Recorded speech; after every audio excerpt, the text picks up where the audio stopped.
Alors, nous en parlions à l'instant avec Grégory Joron. L'affaire Traoré, alors vraiment, c'est une affaire qui a défrayé la chronique, qui a fait couler de l'encre, qui a suscité des passions, éventuellement quelquefois des situations extrêmement violentes. Pour ne pas parler quelquefois d'hystérie, parce que j'ai vu des gens hurler de devenir fous sur l'affaire Traoré, eh bien, la justice a tranché, les gendarmes ont été relaxés. Ouais, fini l'interminable cabale des justiciers menés par Assa Traoré, porte-étendard de la haine des flics à tout prix. La Cour de cassation a confirmé hier le non-lieu dans l'affaire de la mort d'Adama Traoré.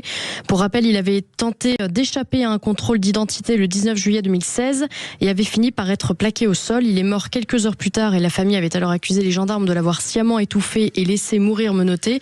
Ça fait 10 ans que cette affaire dure, 10 ans qu'Assa Traoré se pavane à toutes les manifestations contre l'islamophobie, contre la police, contre l'extrême droite, etc. Parce que quand on peut faire parler de soi, toutes les luttes se valent.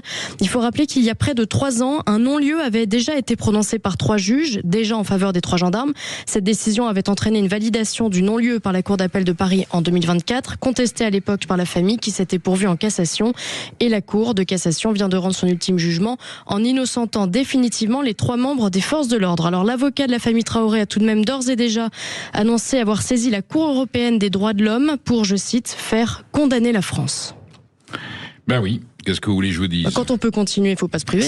C'est la Cour des cassations. Hein. C'est pas une première instance. Ah oui. C'est censé être définitif. C'est même quoi. au-delà du. Non, mais c'est la cassation. Ce sont des magistrats qui ont, je pense à mon avis, vu le contexte, bien pensé et pesé leurs décisions.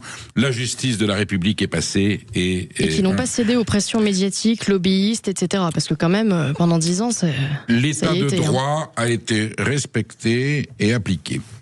Ouais.